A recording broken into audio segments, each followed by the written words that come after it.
I think this would have been a little bit shorter class anyway. A little bit shorter. I do want to give you as sort of a big picture of where things are headed next, because we're finished with the Excel review tools kind of thing. There was the Excel review, which should have been things that maybe you already knew.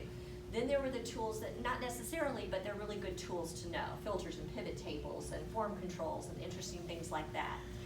We're now into the section where we're going to, very soon here, we're going to be talking about, I mean, maybe even on Tuesday, we're going to be talking about things that come from the textbook and getting into the actual modeling. What we're doing today, the big focus today really is on data tables, and we'll get to that in a minute, but I want to give you this bigger picture. So when we're doing the different types of modeling and business analytics that we would want to cover, what we're trying to do is dig into data that we have to get better information out of it, because if we get better information out of it, we can make better decisions. And so there's lots of tools and techniques and a lot of things that we do to transform data, to just explore it. It really falls into three categories. It's either what you would consider descriptive analytics, where what you're looking at are things that have already happened in the past and describing what has happened, because that's important, because knowing things that have happened in the past will help you move to things that are going to happen in the future. But there's the descriptive analytics, then there's predictive. Usually uses things that happened in the past, but to move forward, like within forecasting, you would be trying to then predict what's going to happen in the future. But there's also prescriptive analytics, where you're trying to say, based on the knowledge of the information that you have, what do you think the best course of action is? So let me show you some of the things that we've done. When we were doing some of the Excel review, it included some things that were descriptive analytics. It included things that were, queries like filtering, or whether they were descriptive statistics, just regular old statistics about data, tell you something. On average, this happens, and this, those kinds of things. We didn't do a lot of data visualization. We looked at charts real quickly, but that's not what you think of as real data visualization or data mining. But that kind of stuff feeds into the other things that we do. In the predictive, we will get to at the very end of the semester. The last couple of weeks of the semester, we'll do linear regression, we'll do simulation. So we will get to that. We will get to that predictive. The bulk of what we're going to do in between now and then actually falls in this category, the prescriptive, because we're going to be working, for the most part, starting next week, with optimization models, okay, with trying to figure out what's the best course of action. Again, given all the information and data that you have, you model it in such a way that you run solver on it, which then will come back and tell you, you'll make the most money if you make this many of this, this many of this, and this many of this product. Or you will save the most money if you use this transportation route for these materials and this transportation route for another. So we're trying to find what's the best course of action, and we're going to use optimization models to do that. And that's really where we're going to spend a lot of our time. Okay, but that's the big picture of what all we're doing. Today's topic it is another tool. I used to have it on the second quiz, but the second quiz was way too long when it was on it, so we pulled it out.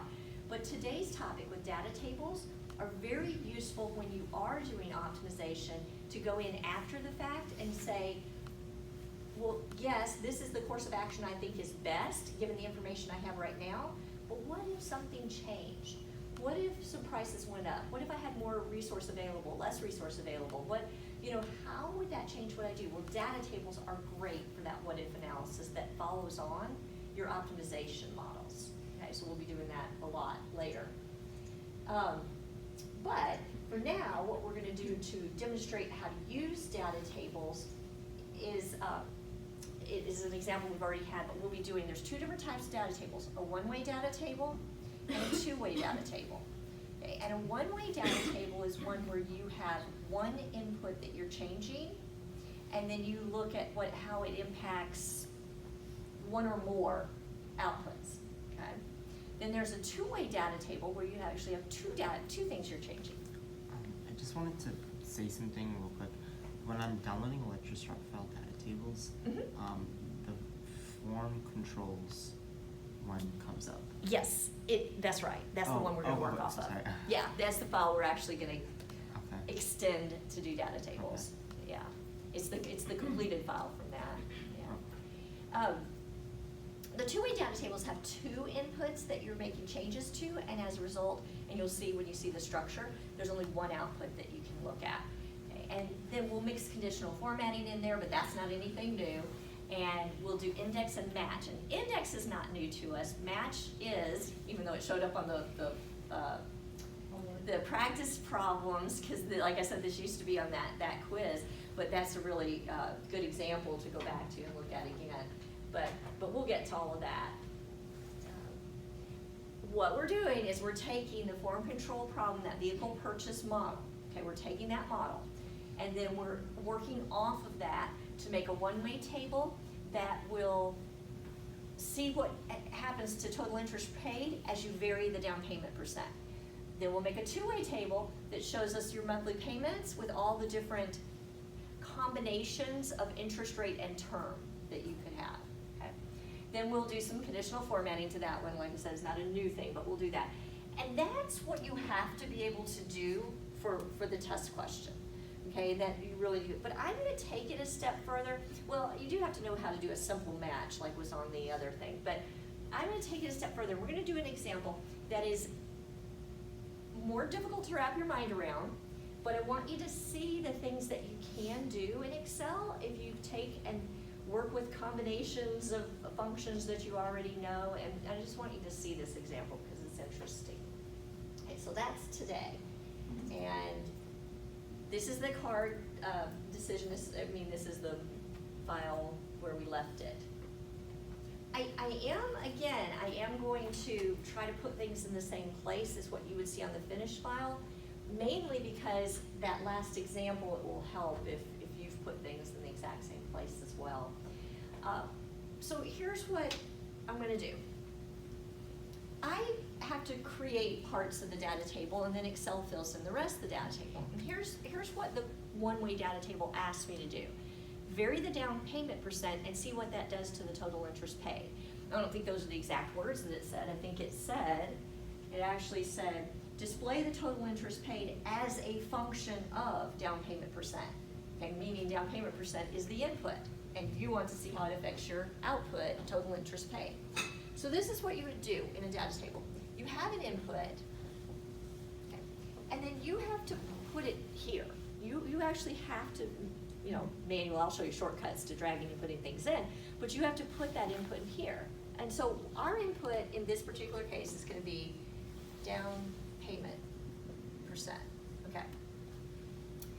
And it goes from 1% all the way down to 10%. Okay. We would have to put that in, okay? We have to put that in. Because what we're asking to see is the output. And in this particular case, the output we want to see is total interest paid. Okay. And then Excel do. Now, could we do this manually? Absolutely, absolutely. We could go over to our model. We could plug in a 1% right there, and then look at this and record it and write it down. Then we could put a 2% in. And we could record what the total interest paid, the 3%. It wouldn't even take us that long, to be honest with you. There's only 10 of them, so it wouldn't take us forever to do that. Obviously, bigger tables would be, much, much harder to do manually, but we could do it. We could do it. We don't want to do it, though, because we want Excel to do all our work for us. When it's got tools, we want to use them. And so what we have to set up is this. We have to put the input in, but we have to have some way of telling Excel what is the output that we want to see.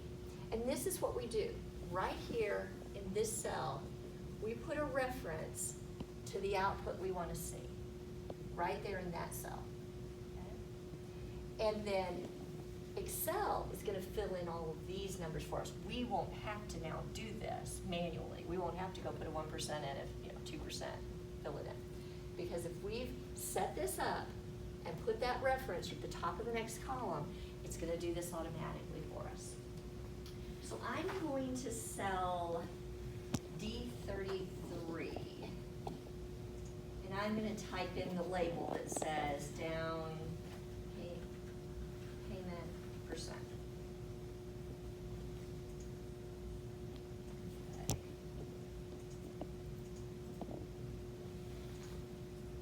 And I'll go ahead and put these in. Like I said, it goes from 1%,